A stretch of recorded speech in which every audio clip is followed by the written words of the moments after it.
Un saludo para todos los hermanos que se conectan, no solamente por Facebook, también, bueno, por Zoom y por Facebook Live se conectan.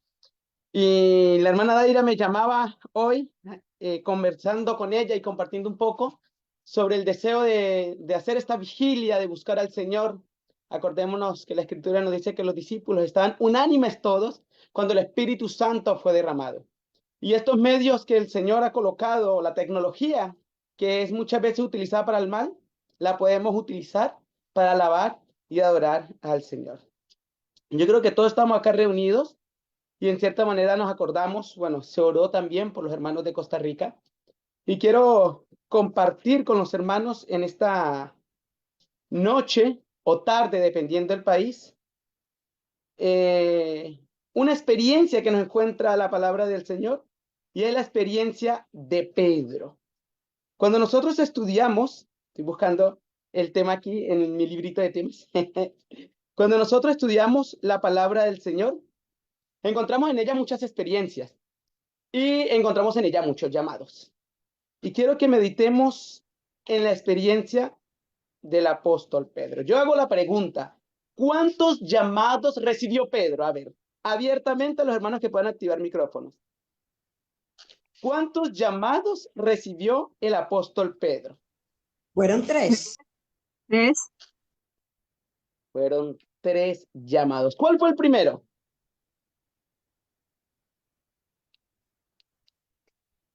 Cuando Cristo lo llamó cuando era pescador. Hermana Dina Correa, ¿cierto?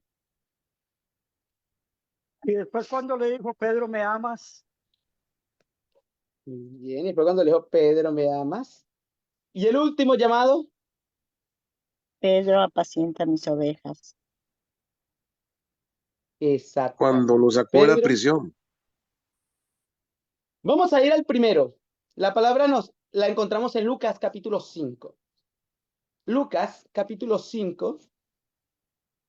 Y creo que como ya se oró, ya hemos estado orando, hemos estado alabando al Señor, por eso vamos directamente a la palabra de Dios, ¿cierto? Hemos estado todos en oración, compartiendo, algunos con cámaras cerradas, otros con cámaras abiertas, pero todos hemos estado ahí conectados escuchando la palabra del Señor. Lucas capítulo 5 nos expresa la primera experiencia que tiene el apóstol Pedro con el Señor. Dice desde el versículo 1, y aconteció que estando él junto al lago del Getsemaní, la multitud se agolpaba sobre él para oír las palabras de Dios. Este es Cristo. Y vio 2 barcas que estaban cerca a la orilla del lago, y los pescadores, habiendo descendido de ella, lavaban sus redes. Y aquí viene algo interesante. Todos sabemos que cuando las redes son lavadas es porque son para guardar. No se lavan para salir a pescar, sino que cuando estuvo toda la noche pescando, se limpian, se lavan para guardarse y que no queden algas o algún animal que echen a dañar las redes. Entonces, cuando dice que estaban lavando sus redes, era para guardarlas. Se había acabado el trabajo. Ya los pescadores estaban alistándose para regresar a su hogar. Y estando en una de las barcas, la cual era de Simón, le rogó que la apartase de tierra un poco, y sentándose enseñaba desde la barca a la multitud. Y aquí encontramos este personaje muy conocido llamado Pedro. Dice de saber a toda la gente es que toda la noche Pedro había estado trabajando arduamente. Tiraba la red a la derecha, la tiraba a la izquierda, la tiraba al frente, miraba el agua, analizaba los movimientos, las corrientes, dónde lanzar la red, suponiendo que cada lanzamiento iba a atrapar algo. Pero cada vez que sacaba esa red, salía vacía. Y volvía a tomar ánimo y la volvía a lanzar, la volvía a sacar y salía vacía. Y todos sabemos que parte de la economía de Pedro era de lo que atrapaba en la noche. Eso lo arreglaba y lo vendía para sostener su hogar, su familia, su suegra. Acordemos que Pedro tenía suegra. Y ayudaba a la comunidad en cierta manera en lo que él podía, pero era su sustento. Y si tiraba la red y no atrapaba nada. Y la volvía a tirar y no atrapaba nada. Y dice de esa toda la gente es que Pedro comenzó a frustrarse. En su mente comenzó a recordar las promesas del Mesías. Comenzó a ver y analizar la situación política que estaba pasando en Israel, en Judea. Y todo eso lo llenaba de tristeza, incertidumbre, al mismo tiempo desaliento. Y pasó toda la noche en esa meditación, tirando la red y no atrapaba nada y analizando todo lo que venía en su mente. Y al otro día, cuando acomodaba sus redes y acomodaba su barca, se acerca aquel hombre llamado Jesús, que para muchos era llamado, ¿cierto?, un gran Mesías o era un gran profeta. Y le ruega que por favor se retire con su barca un poco de la orilla para él poder predicar. Y Pedro no estaba delante de Cristo, Pedro estaba atrás de Cristo escuchando lo que Cristo decía a la multitud. Y en parte de ese análisis, yo creo que la predicación que dijo Cristo, porque no está aquí descrita lo que Cristo enseñó, pero era parte de la respuesta que Pedro buscaba toda esa noche. Sigue diciendo la palabra del Señor. Y cuando terminó de hablar, dijo a Simón, vaga mar adentro y echad vuestras redes para pescar. ¿Por qué Cristo no le dijo a Pedro cuando recién lo llamó a que retirara su barca del agua? No le dijo, Pedro, vamos y tira la red hacia adentro. No le dijo al instante que fuera a hacer para demostrar ese milagro, sino que lo dijo después de escuchar la palabra de Dios. Y aquí está lo interesante, hermanos. Todos hemos escuchado experiencias y yo creo que todos hemos vivido experiencias donde la predicación de un hermano, la predicación de un pastor, después de haber estudiado la palabra del Señor, somos invitados a hacer experiencias de fe. Somos invitados a montar en ese avión de la fe y partir con el Señor. A veces aquellos que no han montado en avión o cuando no habíamos montado en avión y escuchamos las experiencias de otro, uy, montar el avión es así, cuando toma la velocidad, cuando se levanta y escuchamos esa experiencia y decimos, ay, qué rico es montar en avión. Y lo mismo en la fe. Escuchamos de la fe de los hermanos, de la fe del pastor, de la fe de la hermanita, la abuelita que tiene 80 años y cuenta esa experiencia de fe como el Señor hizo con ella, pero nosotros no hemos hecho experiencias de fe.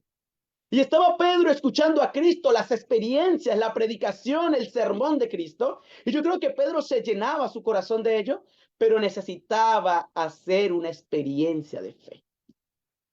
Y es ahí donde Cristo lo invita. Ahora, Pedro, tú eres llamado a hacer una experiencia de fe. Eres llamado a tirar las redes. Boga mar adentro, dice la Escritura, y echad vuestras redes para pescar. Yo creo que todos hemos leído que no era el horario, no era ni el día, se pescaba de noche, precisamente por ello, para atrapar más peces, y no era el momento más adecuado para pescar. Y dice la Escritura, y respondió Simón, le dijo, Maestro, hemos trabajado toda la noche y nada hemos pescado, mas en tu palabra echaré la red. Y habiéndolo hecho, encerraron grandes cantidades de peces y su red se rompió.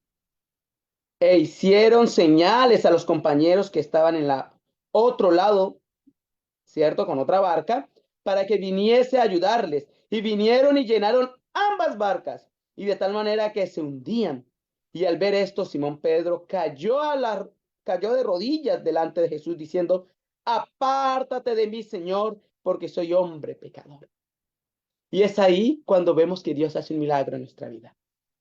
Hace aproximadamente 3 años estábamos saliendo de un congreso con mi esposa, iba un hermano, actualmente es obrero, era colportor, y una hermana que actualmente es la esposa de ese colportor, de ese obrero. En su tiempo no eran esposos, solo mi esposa y yo éramos la familia y ellos estaban participando del evento y los invitamos a la casa para una actividad que se iba a realizar acá en la casa con nuestro hermano Johnny, que está conectado, aproximadamente 6 horas de acá. Veníamos por una ruta rural y yo le paso el vehículo al hermano para que me ayude a conducir. Y era un domingo, comenzó a llover y estaba como bonito el clima, no estaba lloviendo torrencialmente. Habíamos colocado himnos, veníamos por la carretera, una carretera rural, pero toda pavimentada. Cuando nos estábamos acercando a una curva, le digo yo al hermano, frena un poco. No íbamos a gran velocidad, íbamos como a 80, 90, pero la curva pedía menos velocidad. Y le digo yo al hermano, frena un poco. Y yo veo que él quedó como bloqueado. No tenía mucha experiencia en el manejo, pero tampoco era una carretera así donde pasaban muchos vehículos. Por eso le pasé el vehículo para que me ayudara a conducir. Y yo le digo, hermano, frena, frena, frena. Y cuando miré que él iba a frenar y que nos íbamos a pasar de la curva, eché mano al volante y traje el volante para tomar la curva. Entonces agarro el volante, lo traigo y él queda así como quieto al mismo tiempo, no actúa, no hace nada, como que se congeló. Yo agarro la curva, cruzamos la curva y cuando cruzamos la curva, yo vi que estábamos fuera de peligro, le solté el volante y él, la inercia hizo así con el volante.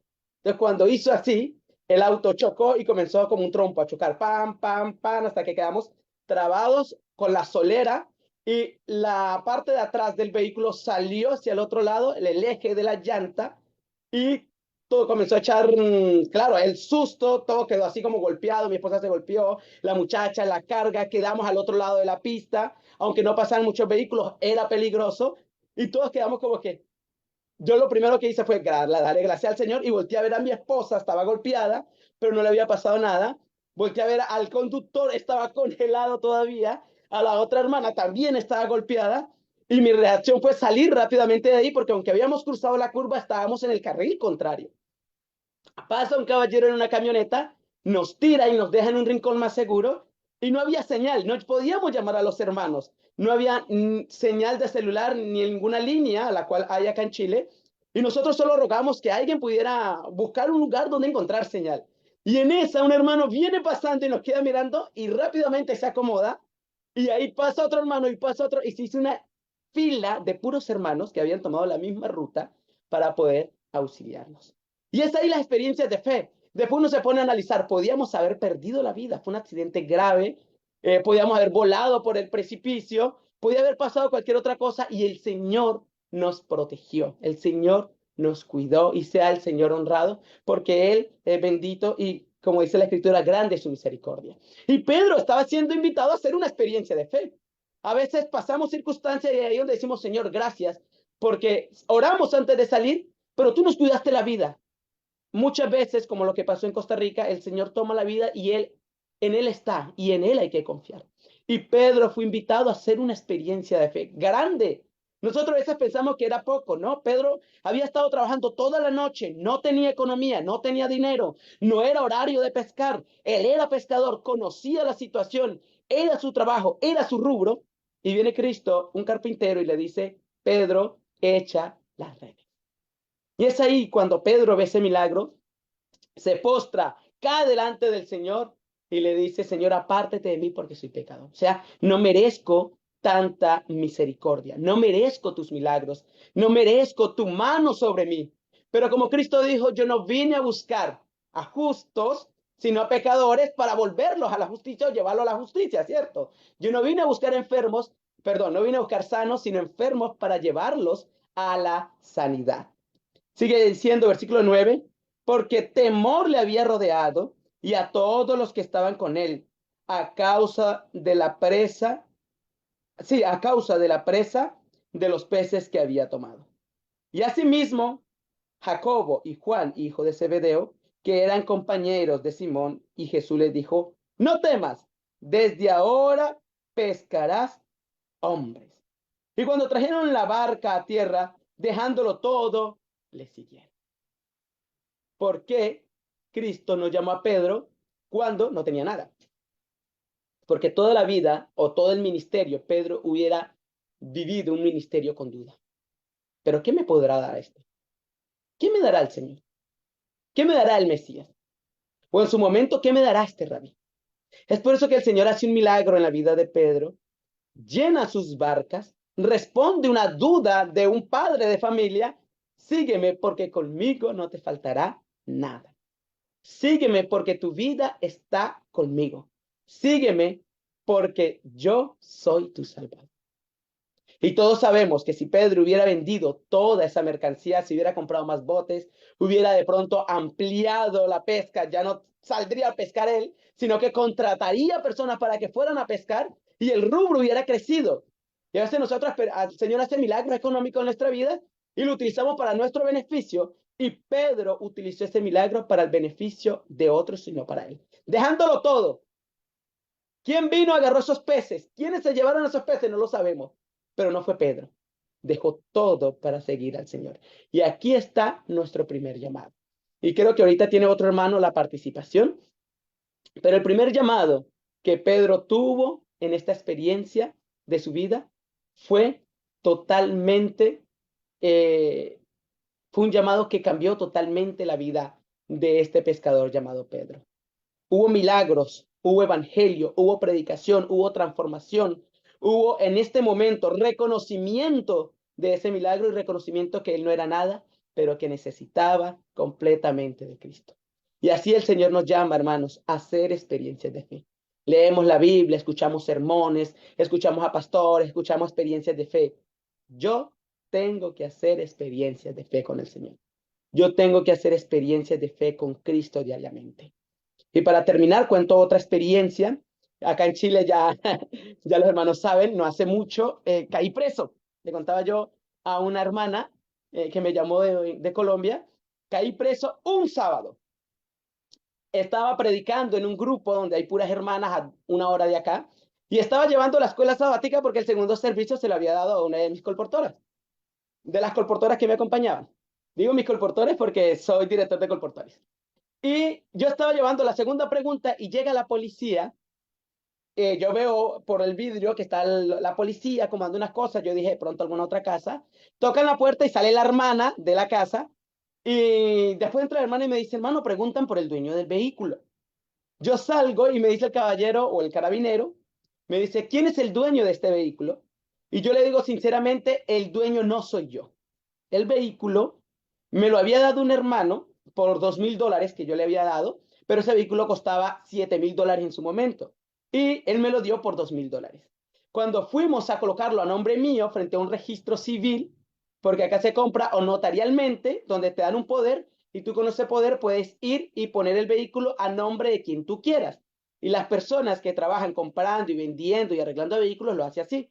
No lo registran en el registro civil a nombre de él, sino que con un poder notarial lo tienen y cuando lo arreglan lo ponen a nombre de la otra persona quien les va a comprar. Entonces el hermano lo había comprado con un poder notarial. Y cuando fuimos al registro civil a colocarlo a nombre mío, el que le vendió al hermano debía pensión de alimentación y no se pudo colocar el vehículo a nombre mío ni a nombre del hermano. Sin embargo, como teníamos ese poder en la notaría, el hermano me dijo, siga manejando el vehículo y cuando quieras cambiarlo, lo cambias. Y yo llevaba casi 2 años con el vehículo, habíamos andado en el norte, en el sur, era un vehículo muy cómodo. Lo habíamos utilizado para la obra del evangelio en la escuela de colportaje y nunca habíamos tenido problemas. Siempre me habían parado los carabineros, todo al día, todo al regla. La única diferencia es que no estaba a nombre mío. Pero un mes antes de que la policía llegara a la casa de las hermanas donde estábamos predicando, el dueño original, el que le vendió al hermano el vehículo frente a la notaría, colocó una demanda por robo. No sabemos por qué, dónde, cómo. Colocó una demanda por robo después de 2 años. Entonces la policía me dice, este vehículo tiene orden de robo. Y yo le digo, pero es imposible. Y le presento todo el papeleo. Y me dicen, acompáñame a la estación. Y yo dentro digo a mi esposa y a las hermanas que están ahí, yo voy y vengo. Porque yo digo, bueno, voy y demuestro que fue comprado frente a la notaría y regreso. Cuando llego a la estación me dice, usted queda detenido por receptación de vehículo. Y yo me quedo, primeramente no sabía que era receptación de vehículo. Y me quedo pensando, pero si yo no me robé el vehículo, ¿por qué estoy detenido? No, usted está detenido no por haberse robado un vehículo, sino por andar en un vehículo robado. Y aunque presentamos la evidencia en su momento, dijeron, no, usted tiene que quedarse aquí hasta llamar a un abogado, todo el proceso legal que eso corresponde. Yo llamo al hermano que me dio el vehículo, le comento la situación y el hermano comienza a mover la investigación, a ir a buscar otra vez el original, a llamar al caballero, todo el tema, no le contestó.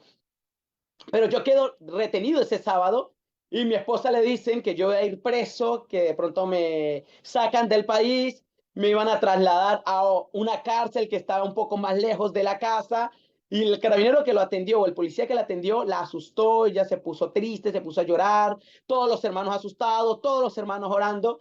Y yo adentro pues pedí una Biblia y me puse a estudiar. Y dije, Señor, en ti confío. Usted sabe que estamos haciendo tu obra, este vehículo lo diste para la causa, este vehículo lo hemos utilizado en ello y usted sabe por qué la situación. De pronto de regreso a casa algo nos iba a pasar, tú quieres que yo quede acá detenido, en tus manos estoy. Y eran elecciones presidenciales. En la noche permitieron que mi esposa fuera a verme, mi esposa muy triste, no podía verme dentro de las celdas, ella obviamente las mujeres son de corazón más tierno, más sensibles, ella se puso a llorar, me entregó una cobija y yo pues tenía un Nuevo Testamento porque ni la Biblia me llevé, yo dije voy, vengo, tenía todo en el bolso y no llevé la Biblia, sinceramente, yo la Biblia la tenía en el púlpito cuando estaba teniendo la lección, pero en su momento yo salí así con lo que tenía puesto, saco, corbata, bien vestido. Y al otro día me ponen una abogada, toman mi caso, yo le presento la evidencia que tengo, de una vez al juicio directamente y el fiscal pide 3 meses de retención penitenciaria mientras dure el caso. Si el caso duraba más, pues iba a estar más tiempo preso. Precisamente estábamos acomodando con el hermano Johnny la venida del pastor Pablo Unger, las campañas que se iban a hacer en el país, que eran casi 3 semanas de campaña, unas actividades acá en Chihuayante, en Viña, en el norte, y teníamos ya una actividad planificada con el Departamento de Evangelismo, y todo ello, el Congreso del Distrito, y todo ello iba a quedar, obviamente no iba a participar, y estábamos ahí trabajando con el departamento para esas actividades. Bastante asustado yo por las actividades, y cuando él dice 3 meses de arresto penitenciario. Obviamente ahí me sentí lo que dice Ezequiel, no, Zacarías, el acusador de sus hermanos. No me permitían hablar, yo quería hablar, yo levanté la mano, usted no tiene permiso para hablar. Y yo esperando que la abogada pudiera defenderme, llorando, Señor, tú sabes, yo le presenté la evidencia a la abogada. La abogada le dice a la jueza, mira, él tiene este poder notarial donde presenta que el dueño del vehículo, quien le prestó, yo le dije sinceramente, el dueño es el hermano Hermes, yo estoy manejando este vehículo, yo soy misionero, pero él es el dueño, porque estaba a nombre notarial y a nombre del hermano. Entonces ella dice, el que vendió es el mismo que demandó. Y el que compró es el que le prestó el vehículo acá al joven, al caballero que es misionero. Entonces la jueza entendió el tema y pidió, lo único que me dio fue no poder salir del país mientras dure la investigación y me soltaron el domingo en votaciones presidenciales. Entonces el Señor hizo un milagro, los hermanos oraban, los pastores oraban, la iglesia oraba y el Señor hizo un milagro más en la vida y como dice el apóstol Pedro, ¿no? Caemos nosotros de rodillas y le decimos, Señor, apártate de mí, pero el Señor en su misericordia nos acerca y nos llama. Ven y sígueme, le dijo a Pedro. Y nos dice a cada uno de nosotros, hermana y hermanos, ven y sígueme. Que sea el Señor ayudándonos, fortaleciéndonos y que podamos seguirlo ahora que hay oportunidad. Es mi deseo en el Señor. Amén.